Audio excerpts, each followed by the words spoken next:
Salut à tous! Ça fait longtemps qu'on était pas en live, ça fait plaisir de revenir. On a pas mal de trucs à faire, on a le giveaway, on a plein de giveaways à tourner.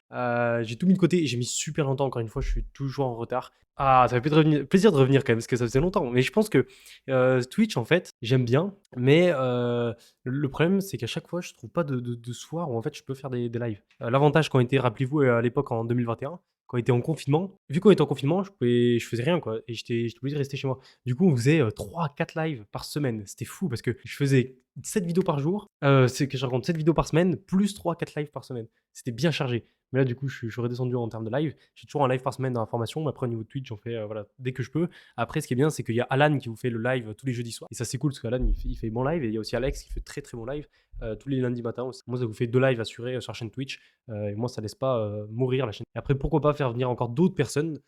C'est possible qu'il y en ait d'autres qui arrivent durant 2022, soit analyse crypto, ou alors un peu comme fait Alex, je sais pas, il traite des news de style. Ça peut être pas mal. Alan Pépite, tu l'as bien trouvé. Ouais, c'est plutôt lui qui m'a trouvé. C'est lui qui m'avait envoyé un message à l'époque disant qu'il était à Malte et tout. Et d'habitude, en fait, j'essaye de regarder, mais j'ai pas le temps de répondre en fait à tout le monde, parce que je reçois beaucoup de messages dans ce style. Sauf que ce qui m'avait fait tilter au niveau de son message, c'est qu'il était grave direct. Et du coup, il prenait pas de pincettes en fait, et j'aimais bien. Et dans son mail, il me dit ouais, je suis en train de m'expatrier à Malte. Et moi, j'étais en train de faire l'expatriation. Comment on faisait? Et du coup, il m'a donné le nom de la boîte pour s'expatrier, enfin le nom de. Et du coup, il m'a aidé à faire tout. Et quand on s'est rencontrés à Malte, il y a 2 mois environ, 2-3 mois, bah, ça avait hyper bien collé. Et du coup, je l'ai motivé parce que de base, ce qu'il faut savoir, c'est que les gars, Alan, il voulait pas être sur les réseaux. Lui, c'est un trader, c'est un day trader, et lui, il fait juste du trading tous les jours et il gagne sa vie avec le trading. Et il voulait pas être sur les réseaux sociaux, lui. De base. Et du coup, je l'ai poussé, je lui ai dit, mais crée ta chaîne YouTube et tout, tu vas kiffer. En plus, il adore expliquer, etc. Il m'expliquait plein de trucs sur l'open interest, sur les ordre flow, etc. Et du coup, je l'ai poussé à faire ça. Et il y a 2 mois de ça environ, j'ai commencé à mettre un tweet et en parler sur YouTube, la chaîne. Et le fait qu'il fasse un super taf, qu'il fasse de bonnes vidéos et que je le pousse aussi un peu au début, bah, ça l'a beaucoup aidé. Et là, pour l'instant, il a 5000, je crois 5000 abonnés sur le début. Il est grave motivé, donc c'est trop cool. Et il est bon dans ce qu'il fait, donc c'est bien. Alors, Bitcoin, il y a beaucoup de choses à dire. Il y a beaucoup de choses à dire. J'essaie de toutes les dire en vidéo YouTube, mais le problème, c'est que voilà, la vidéo YouTube, je suis obligé de speeder en fait. Si je voulais vraiment prendre mon temps en vidéo YouTube, la vidéo, elle durait 30 à 40 minutes. Mais vu que j'essaye de raccourcir, bah, j'essaie de faire des vidéos entre 20 et 25 minutes, parce que des vidéos trop longues. Alors pour Bitcoin, ce que j'aime bien regarder, c'est le pourcentage de Baseway, que pour l'instant, on est sur un moins 43%. Et en réalité, moins 43%, ça fait très peur, on a l'impression de partir en bear market, etc. Mais c'est un peu les zones logiques pendant les phases de correction. Alors 2017, c'était un peu différent. Et en fait, ce qui est intéressant, c'est que chaque bullrun est différent. Et on a juste à regarder, vous voyez que le bullrun qu'on a eu en 2011 était d'un seul coup sans correction, puis en retracement.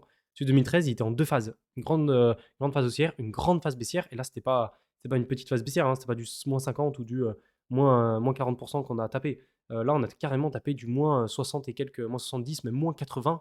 Je sais pas si vous vous rendez compte, mais c'est complètement fou. Il n'y a aucun actif qui existe où vous pouvez faire un moins 80%, ils étaient toujours en bull run. Ça, c'est complètement fou. Et il y a beaucoup de personnes qui disent aussi, ouais, on est à moins 50%, on est à moins 40%, et vous dites qu'on est toujours en bull run. Et oui, en fait, un bull run, c'est proportionnel par rapport à l'actif. Ça veut dire que si l'actif, il va vous faire un x10 et après il fait une correction de moins 50%, et ben c'est proportionnel, si vous voulez, à la hausse qu'il fait. Pour le SP500 à moins 40, moins 30%, c'est un bear market, si vous voulez. C'est une phase baissière. Alors que pour Bitcoin, à moins 40, moins 50%, c'est une correction dans un bull run. Parce que c'est un actif qui est bien plus volatile, donc quand il monte, il va faire des x10, mais quand du coup il fait des corrections, bah, parfois ça a moins 40, moins 50%, c'est les corrections que fait Bitcoin. Alors que le SP500, ok, il va faire que un x2, x3 sur son bull run, beaucoup moins que Bitcoin, mais par contre, ces corrections vont être de moins 10, moins 15, moins 20%, et souvent, et moins souvent plus. Je sais pas si c'est français que je dis, mais moins, ça va être rarement plus. Et du coup, ouais, 2013, c'est fait en 2 fois. Ouais, 2017, ça s'est fait avec plusieurs fois. En fait, à chaque fois, on avait des petites corrections qui allaient de moins 30 à moins 40%. Ouais, la moins 34. Et même à la fin, hein, regardez 2017, si on prend la fin,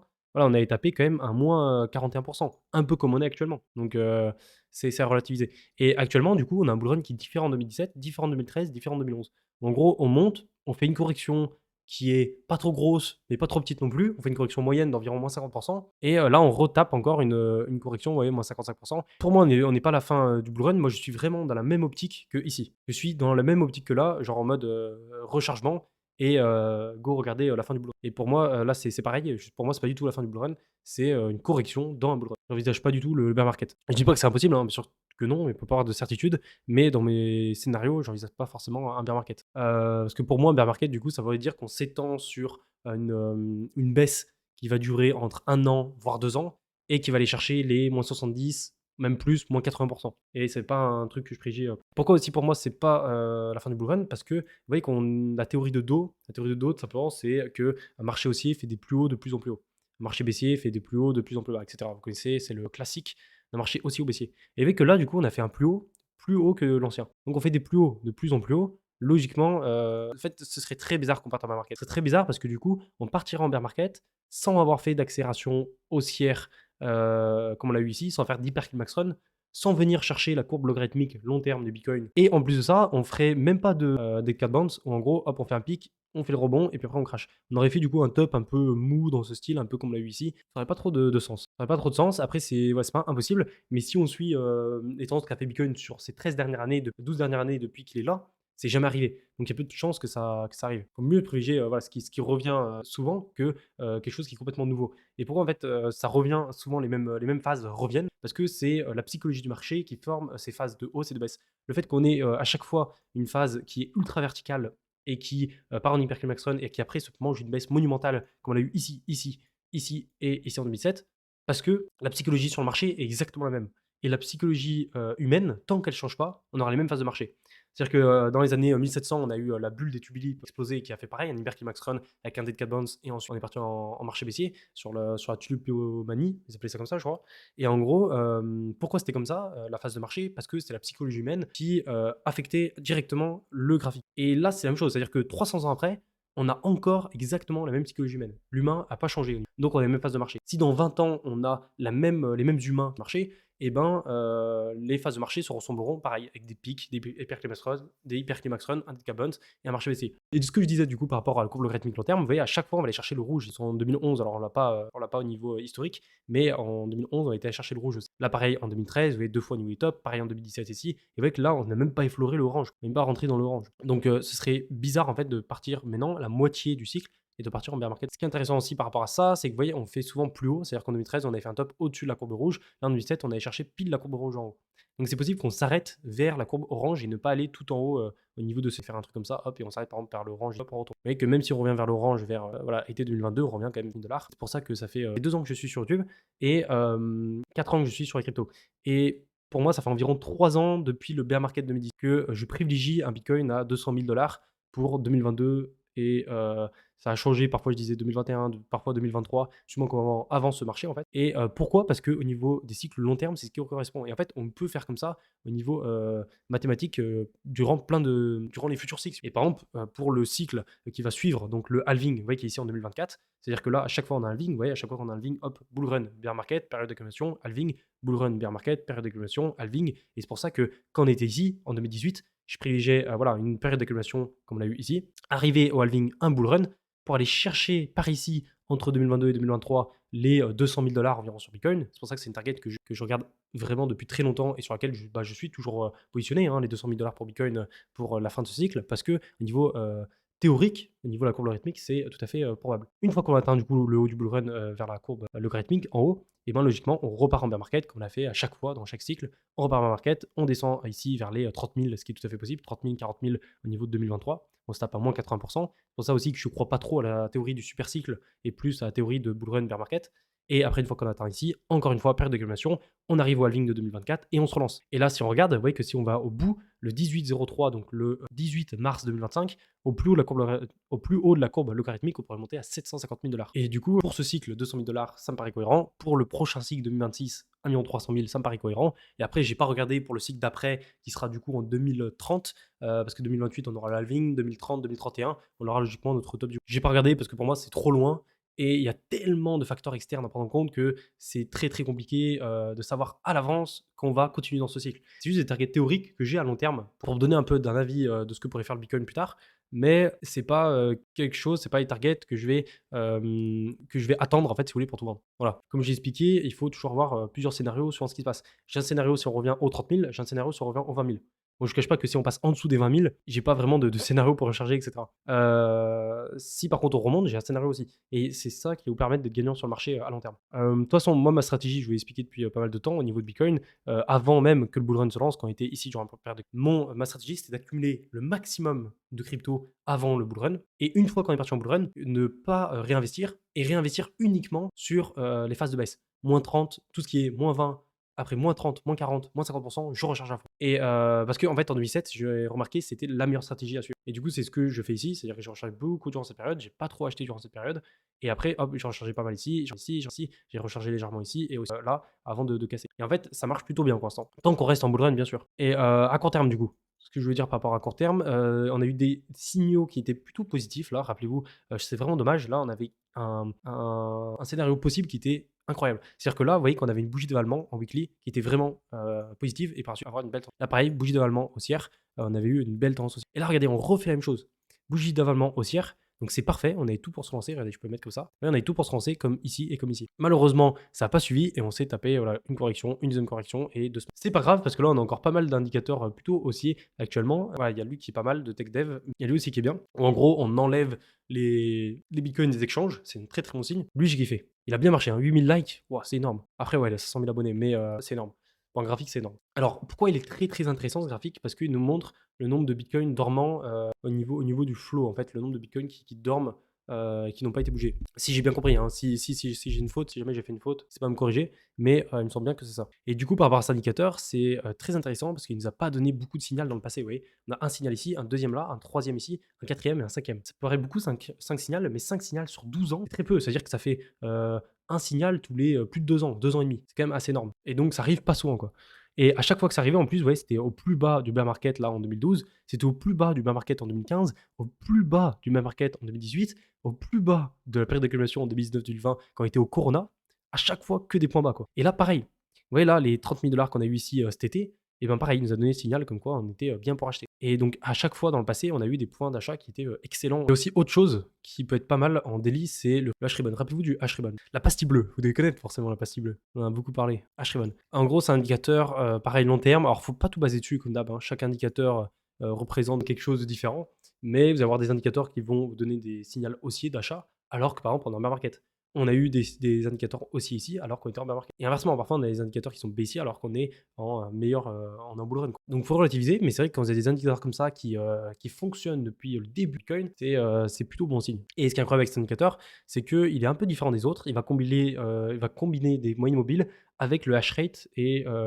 le hash rate, du coup, c'est le réseau du Bitcoin, la santé un peu des mineurs. Et ce qui est intéressant, c'est que vous voyez, lui, pareil, il nous a donné plusieurs signaux dans le passé. Vous voyez, un ici, on était tout en bas, là, pareil, un deuxième, un troisième. Dès qu'on a eu le bull run, il nous a dit arrête de dire d'acheter. Il aurait pu nous remettre un signal ici, mais il ne l'a pas fait. Après, il nous a redit d'acheter ici, quand on était au plus bas du marché. Une dernière fois ici avant le bull run, et durant tout le bull run, il n'a jamais dit d'acheter. Il nous a redit d'acheter quand on était au plus bas du bull market, là. Encore une fois, ici, c'était un bon point d'achat parce qu'on était avant le bull run, mais voilà, il ne pouvait pas prévoir le corona. Et une fois qu'on a eu le corona, il nous a donné un point et 2 points d'achat ici, juste avant le bull run. Une fois qu'on a ce bull run, il nous a donné un autre point d'achat ici, quand on était vers les 20 000 $ avant la cassure de la TH. Et j'en avais parlé sur YouTube, et la plupart des gens, même sur les réseaux sociaux, pensaient qu'on allait revenir à 14 000 $ pour faire un pullback en mensuel. Et au niveau des bougies et tout, ça pouvait être parfait. Finalement, le H-Ribbon nous a donné un passif bleu. Moi, du coup, j'étais pas convaincu du H-Ribbon, mais je me suis quand même dit, bon, c'est un indicateur qui marche, du coup, j'ai rechargé à son endroit et ça a payé. Donc, c'était intéressant et j'étais allé un peu contre ce que je pensais au niveau du marché, c'est au baissier. Finalement, j'ai fait dessus le H-Ribbon, ça m'avait plutôt bien aidé. Là, on a encore eu une pastille bleue récemment, vous rappelez-vous, on a eu une autre pastille bleue récemment au niveau de août 2021. Et donc là, c'est pareil. Ce qu'il faut se dire, c'est que vous voyez, cet indicateur, faut pas tout miser dessus, encore une fois, mais cet indicateur, ça fait 12 ans qu'il a. On a eu 11 signaux d'achat dans le passé au niveau du H-Ribbon, sur 12 ans de graphique. Donc, à chaque fois qu'on a eu un signal d'achat sur ces 11, à chaque fois, c'était un bon endroit pour acheter. Donc, encore une fois, c'est pas sûr et certain que le signal qu'il nous a donné il y a quelques mois va être bon. Et il peut se planter et on peut partir en bear market. Donc, comme d'habitude, on a zéro certitude par rapport à ça. Mais le fait qu'on ait 100% sur les 11 signaux qu'il nous a donné qui étaient bons sur 12 ans de graphique, c'est quand même plutôt bon signe le fait qu'il nous redonne un signal actuellement. Donc voilà. Alors, ça parlait de bull trap. Moi, je veux dire, un bull trap, ça va vraiment, vraiment, vraiment, vraiment dépendre des volumes, encore une fois. Si ce soir, on fait une bougie de volume plus grosse qu'hier, ça peut le faire. Si on continue à monter les volumes, ça peut clairement le faire. Si, encore une fois, on se retrouve avec des volumes descendants, comme on l'a eu, si on commence à stagner un peu, à rendre des volumes faibles et à redescendre, on va se taper un bull trap, c'est sûr. Ce qui me fait peur, moi, c'est aussi le ruban. Ouais, le ruban est pas bien contracté, il est bien, bien épais là pour le passer. Ça va être compliqué de passer dedans. Après, c'est pas possible, hein, c'est déjà arrivé dans le passé de réussir à le passer quand il était très large. Vous voyez là, dès qu'on l'a passé, à tracter plus tard. Mais c'est vrai que le top, c'est de le passer quand on est très, très rétracté comme ici. Donc là, ce qu'on pourrait faire comme on a eu ici, hein, c'est commencer à rentrer dedans, hop, stagne un peu. Si là, en fait, on commence à faire ça, on commence à continuer à pump durant les prochains jours, ce qui est tout à fait probable, ce qui est même à privilégier. Je continue à pump durant les prochains jours, trouver un petit top temporaire ici et commence à stagner. Si on commence à faire ça, il faudra vraiment se méfier et regarder absolument les volumes. Il y avait aussi ETH, franchement incroyable. Regardez le RSI, en daily. On allait chercher les 25 de RSI, vous vous rendez compte? Les 25 de RSI, la dernière fois qu'on est venu les chercher, c'était pour le Corona. Ah, on n'est jamais allé en dessous des 25 de RSI depuis le coronavirus. Donc on est vraiment sur des points bas très très intéressants là du côté de TH. On va faire les petits giveaways là parce qu'il y en a pas mal à faire. Et ah oui, et je vois que des gens qui parlent du flippening. C'est vrai que Bitcoin, ça se trouve, il n'a pas resté le premier du classement. Moi, je pense que pour cette fin de cycle, logiquement, si on a une grosse altcoin saison à la fin et on a ETH qui arrive à dépasser Bitcoin en termes de capitalisation, ça me paraît tout à fait probable. Dites-vous qu'en 2017, on avait atteint 87%, il me semble, la capitalisation de Bitcoin. C'est-à-dire que ETH représentait 87% de la capitalisation de Bitcoin. Il était prêt à le dépasser. Finalement, ça n'a pas été le cas. Ça se jouait à peu, en fait, à peu de choses. Et je pense que là, avec ETH 2.0, avec l'engouement qu'on peut avoir à la fin du bull run, avec une altcoin saison, etc., le Bitcoin qui crash pendant que les altcoins montent, on pourrait avoir clairement un ETH qui dépasse Bitcoin en termes de... Et du coup, avoir ETH qui passe devant Bitcoin. Mais c'est juste au niveau de la capitalisation. Et Bitcoin restera toujours la première crypto parce que c'est la première crypto qui a existé sur la première blockchain. C'est la crypto qui est le plus vieille, avec la plus vieille blockchain. Et c'est lui qui a ouvert la voie des possibles pour toutes les autres cryptos. Donc ça restera toujours la première crypto, même si il est 10e, 15e, 20e dans le classement. Mais en 2017, il parlait beaucoup de TH2. C'est calmé en bear market, mais après c'est revenu en 2019, en 2020, 2021, 2022. Ça fait 4 ans quoi, attends, TH 2.0. C'est super long. Après, c'est normal parce que c'est, je sais plus qui a donné cette métaphore, où en gros, c'est une Formule 1 qu'on doit changer en pleine course. Du coup, c'est impossible à faire. Ou alors comme un avion qui est en plein vol et il faut changer toutes les pièces de l'avion. C'est très compliqué parce que vu que la machine est déjà lancée, et il y a déjà beaucoup de monde dessus et ça draine énormément de volume. Pour tout changer, parce qu'en fait, le fait de changer de protocole, de passer de proof of work à proof of stake, il faut tout changer. L'infrastructure elle-même de la blockchain, il faut la chose, c'est très très très long à faire et il faut être très, très rigoureux là-dedans parce que la moindre erreur, ça peut avoir de gros impacts. Et du coup, c'est pour ça que ça prend énormément de temps. Mais bon, il faut mieux que ça prenne son temps et que ce soit bien fait et que moi, quand ça va sortir, ça va être assez énorme. En gros, ce que j'ai fait à l'époque, c'est que j'étais rentré ici à 7 000 $ sur Bitcoin. Et ce qui s'est passé à court terme, c'est qu'on s'est tapé une grosse correction. J'ai perdu 50%, 60% de mon mag. Et c'est pas grave parce que ce que j'avais comme vision long terme, moi, c'est, enfin, ce que j'avais comme vision par rapport à cette position, c'était pas de revendre sur le top à court terme, mais c'était de revendre en haut du bull run. Donc, vous voyez que pour l'instant, du coup, le fait d'avoir acheté le Bitcoin à 7 000 $, bah, c'est un très très bon point d'entrée.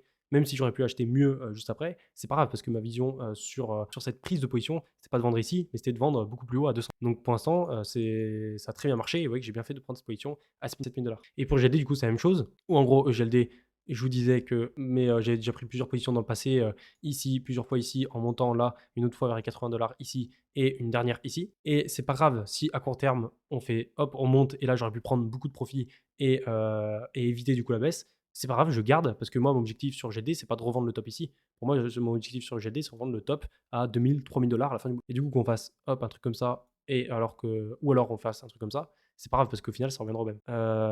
Donc, qu'on fasse la correction ça m'impacte en fait zéro parce que moi, ce que je dis, c'est là-haut. Donc, peu importe si je peux faire, j'ai eu des gains potentiels ici que j'ai pas pris, ça me fait rien du tout. Et là, j'ai pas du tout panic sell parce que j'ai pas pu prendre mes gains avant. Parce que ma vision par rapport à la target de GLD, elle est là-haut, elle est pas ici. Tout simplement. Seconde, let's go, pris pour que ça marche. Début, dis-moi que ça a marché. Ça a l'air de marcher. Oui, ça a marché. Gros costaud.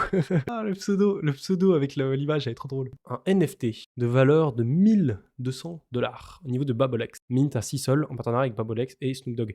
Des NFT, j'ai réussi à avoir un diamant et 3 gold. Ouais, donc c'est pas trop mal. Et du coup, j'ai une place au concert de Snoop Dogg avec le truc du diamant. Incroyable. Et genre la petite statuette aussi. Je ferai ce que ça donne, je le mettrai sur Twitter. Et je sais pas si je vais y aller à son concert à Snoop Dogg. Je crois que c'est à Los Angeles. Je suis jamais allé, ça peut être cool. Je vais voir. Après, j'ai pas le goût d'y aller tout seul, c'est une personne. Mais pourquoi pas y aller avec des potes. C'est parti, c'est H Christophe 2. Nickel. Je prends en screen encore une fois. Nizar. Après, parce qu'en fait, ce que j'ai bien aimé, c'est qu'il n'y en avait pas comme la plupart des autres projets. Il n'y avait pas genre 10 000 NFT, il y en avait que 330. Ça peut être pas mal à long terme. Après, on verra ce que ça donne. Le truc que je trouve un peu moins bien au niveau de ces NFT, c'est qu'ils changeaient pas trop. Ça veut dire qu'il y avait juste la couleur du dragon, enfin du dragon, je sais même pas ce que c'est, du Pokémon, qui changeait. J'aurais bien aimé qu'il y ait plus de détails, mais bon, c'est comme ça. Et on verra de toute façon dans plusieurs mois si ça paiera ou pas ce genre de NFT, parce qu'en fait, le seul moyen de savoir si les NFT vont prendre de valeur, c'est avec le temps, quoi. Et en quelques semaines, c'est impossible à savoir si le NFT, il faut attendre au moins plusieurs mois de hype sur un NFT, si le projet sur lequel vous êtes rentré au niveau du NFT va être... Et c'est assez aléatoire comme ça, c'est assez aléatoire. C'est pour ça que je disais en vidéo que moi, les NFT, j'adore parce que pour l'instant, je m'y mets à fond dessus pour essayer d'en avoir plein parce que j'ai loupé plein d'opportunités, hein. CryptoPunk, je les ai vus naître. C'est trop chiant de les avoir passés à côté. Pareil pour les singes, là, les singes, je sais plus comment ils s'appellent, Bored Ab. Et ben eux, ils m'ont demandé de faire un giveaway sur QC parce que j'étais pas dans l'optique d'essayer d'accumuler des NFT. Et trop dommage parce que je représentais ça en vidéo. Moi, j'en aurais fait le mint, j'aurais reçu, vous en aurez sûrement fait aussi de l'autre côté. Et maintenant, les NFT des singes, ils valent 50 000, 60 000 $. C'est trop, trop dommage. Et là, en fait, parmi tous les projets que je vous présente, des NFT, il y en a peut-être un sur, allez, sur 20, sur 30 qui va réussir à être en profit. Donc, il suffit que d'avoir le 1 qui fait un fois 60, fois 1000 sur NFT, ça rentabilise tous les autres. C'est intéressant. Mais comme je l'ai dit, moi, personnellement, je mets moins de 1%, hein, 1 ou 2%, non, c'est même moins 1% à mon capital dans les NFT. NFT Omnisor, il s'appelle Dylan le Boss. Mais attends, Dylan le Boss, il a pas déjà tiré, ça me dit un truc, son pseudo. Il me semble qu'il a déjà gagné un giveaway dans le passé. C'est pas impossible, hein, vu qu'il y a 1800 RT, s'il fait tous les giveaways, c'est possible pour ressort de fois. Allez, let's go. Donc là, c'est une chance sur 136 000. Pour vous dire qu'il n'y a pas beaucoup de chances que ce soit Nico Nadal qui gagne. Hop. Ouais, là, il y a une grosse ICO. Bah, du coup, maintenant, c'est mort si on veut rentrer sur ICO. Mais ils ont 15 millions, je crois, ils ont levé. Et j'ai bien aimé leurs produits. Là. Ils sont assez chauds. C'est une ancienne équipe des étudiants de HEC, une grosse école. Et ils ont développé le logiciel décentralisé au niveau des hôpitaux. Plutôt bien. Donc, cas concret, c'est parfait. Allez, let's go. 4500 la personne, plus de participants. Campéot. Ah, Parrot, très intéressant là. J'en ai parlé en plus récemment. Ah, j'ai adoré ce projet parce qu'ils ont mis un système en place. J'ai trop kiffé. En gros, j'en ai déjà parlé en vidéo là récemment. N'hésitez pas à aller la voir. Mais en gros, ils ont mis un système où si le floor price de TH de leur projet il descend, ça c'est le problème de la plupart des projets NFT, et du coup il n'y a plus de volume sur leur NFT. Et ben ce qui se passe, c'est que leur cash price de ce qu'ils font gagner toutes les semaines et ben, augmente. Du coup, ça a ramené des gens sur le cash price. Et du coup, les gens vont faire remonter le floor price au passage. Du coup, en fait, c'est trop bien leur système. Je sais pas si ça va tenir parce que c'est en théorie, c'est sur le papier. Après, à voir ce que ça donnait en gros. Mais plutôt bien foutu. Vincent sans creep. Il gagne 0,5 ETH. Pour moi, Cardano, il devrait être plus loin au niveau. Je comprends pas pourquoi il a été autant capitalisé. Mais au niveau de leur span, là, à court terme, moi je suis rentré sur un private sale, je pense que ça peut être intéressant. Ça peut être intéressant. Il y a peut-être des gains à faire à court terme. Du coup, c'est pour ça que j'en ai fait un petit thread. Et le gagnant est R3D Fish. T'as une image de ton logo incroyable. Hop. Et là, on a dit 500 là. Jamais je gagne. Mais ouais, mais c'est logique. On a fait 7 giveaways. Il y avait environ 2500 personnes en moyenne. Il fait 2700 divisé par 5. T'as une chance sur. Là, ce soir, t'avais une chance sur 357. Environ une chance sur 350, 400 de gagner. Donc, pas beaucoup, hein. Il faudrait faire 400 fois le live pour que tu aies éventuellement une chance sur un de gagner. Tu vois comment le monde des cryptos dans 5 à 10 ans? Très bonne question. On va avoir tellement de moments clés là durant les 5 prochaines années avec tout ce qui est régulation des pays, etc.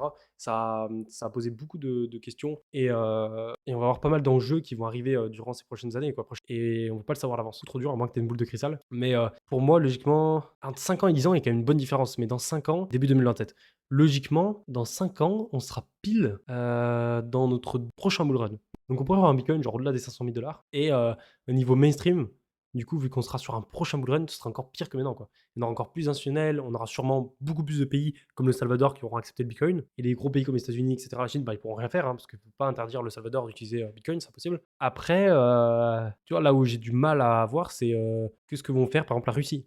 Qu'est-ce que va faire la Chine, on sait déjà, tu vois, mais on ne sait pas s'ils vont amplifier, s'ils vont changer avec leur yuan numérique. Moi, j'ai une grosse question que je me pose par rapport au MNBC.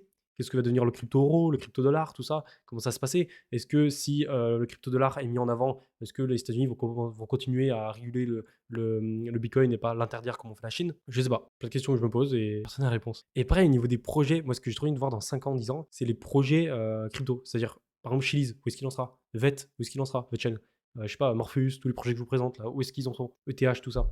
Parce que si vous revenez 5 ans en arrière, bah, la plupart des projets n'existent plus aujourd'hui. Ah voilà, historique des aperçus. Voilà, historique des aperçus. Et vous pouvez regarder Code Market Cap 5 ans en arrière, par exemple. Le 4 janvier 2015, regardez le classement. On a Bitcoin en premier, que 3 milliards de capitalisation, c'est ridicule, bien plus élevé. Et après, regardez, on a XRP, Litecoin, Paycoin. En quatrième, on a Paycoin. Qui connaît Paycoin? Je connais pas. Qui connaît BitShare? Je connais pas non plus. Qui connaît Made Safecoin? Next, Stellar, ok. Dogecoin, ok. Peercoin, ok. Pas pour les plus anciens.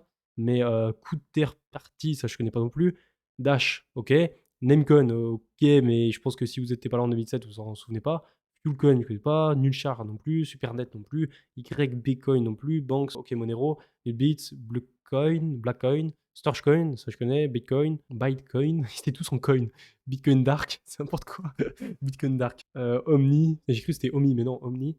Kark, etc. Et vous voyez que le top 20 des cryptos, il y a seulement 6 ans en arrière, en 2015, et ben il a rien à voir avec actuellement. Vraiment.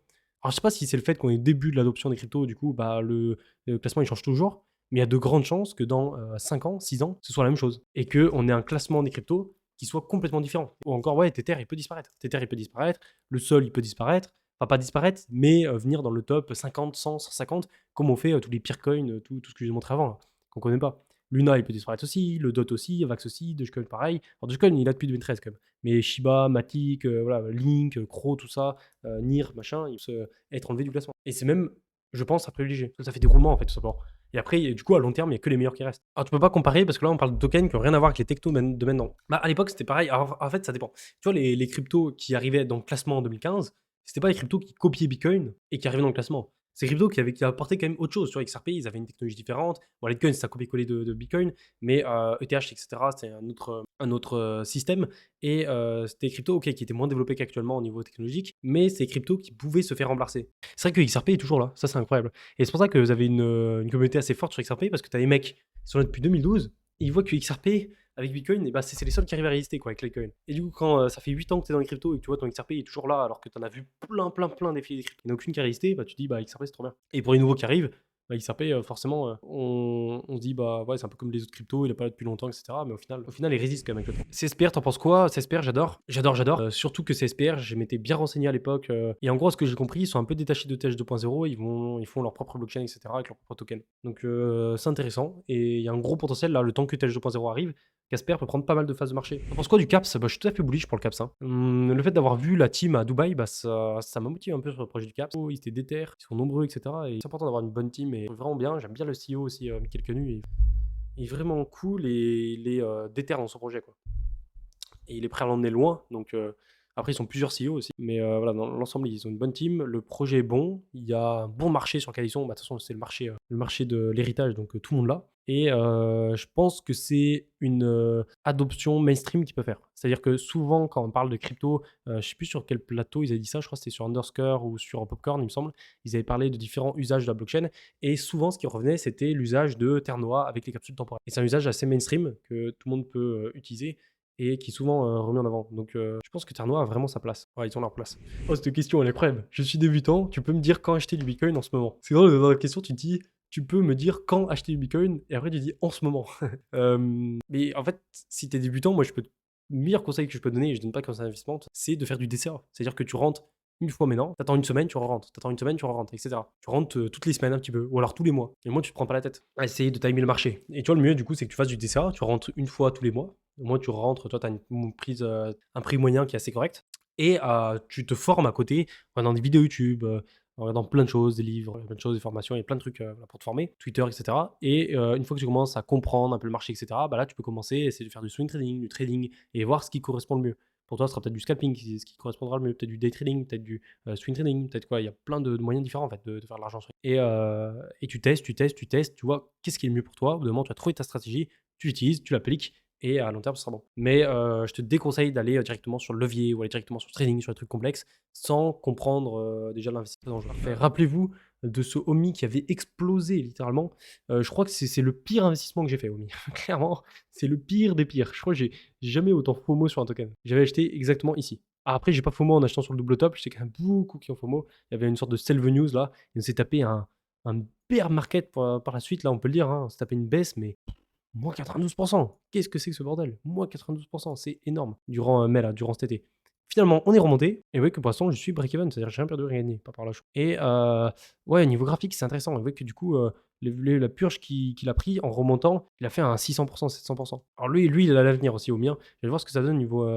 Ah, mais il est 200e quand même. Je pensais qu'il était. Oh, moi je pensais qu'il était genre millième, un truc bien plus loin. C'est avec la plateforme Vivi. Je sais pas si je la prononce bien au niveau des NFT. Il y a du potentiel. Au niveau graphique, c'est pas trop mal aussi. C'est pas trop mal. Parce qu'on a une sorte de borne là qui s'est formée, une sorte de range. Et le jour où on va casser ça, il faudra vraiment surveiller. Hein, parce que là, on risque de continuer à ranger. Puis le jour où on va casser ça, c'est une belle accélération. Donc, à voir. Après, c'est un token qui marche vraiment avec des pumps et des dumps très très forts. Donc, faut vraiment éviter de FOMO sur ce genre de crypto. Parce que regardez toutes les phases de marché qu'il fait, c'est-à-dire que là, ouais, il explose et il se prend un dump qui est énorme. Pareil, il explose, chaque fois il se prend des dumps, il explose, il se prend des dumps. Donc lui, en fait, il marche comme ça un peu ce token. Souvent, voilà, il pump, là, fraction, un truc dans alors pas obligé, hein, mais voilà, il fait des trucs comme ça. À chaque fois qu'il explose, tu reprends une grosse. Donc, faut éviter de FOMO. Phase de marché ennuyante, attends de voir la période d'accumulation. Tu vas voir comment il va te faire chier. Attends de voir la période d'accumulation. Parce que là, regarde, si tu prends un peu de recul, il est bon. C'est un peu chiant, mais tu vois, c'est quand même volatile. Il y a des baisses, il y a des hausses. Voilà, on s'emmerde pas. Regarde cette phase là. Ça, c'était l'enfer. Ici, là. Ici, moi, c'était phase, même là, hein, C'est des phases de marché, mais qui étaient interminables. Regarde la comparaison, tu vois? Ça n'a rien à voir, tu vois? Même cet été, là, ça paraissait interminable cette phase. Regarde comme elle est petite comparée à celle-là, celle-là et celle-là. Là, vraiment, hein, cette période 2018 là, mais qu'est-ce que c'était long! Même là, c'était affreux aussi, c'était méga long et tu en auras d'autres des phases de marché. Un marché n'est pas tout le temps, euphorique tous les jours, faut bien le prendre en compte. Mais bon, plus on va avancer en bull run, plus t'inquiète, on va moins s'ennuyer parce que plus on va avancer en bull run, plus on aura des phases dans ce style où tous les jours ça va monter, toutes les semaines ça va monter. Donc, il y aura de quoi faire. Il y aura de quoi faire. Bon, je vous laisse là-dessus. Passez une bonne fin de soirée. Profitez bien. Et moi, je vous referai un live, je pense, pas cette semaine, mais sûrement soit mardi, mercredi. Donc voilà, je vous laisse là-dessus. Et sinon, je vous dis à plus. Ciao.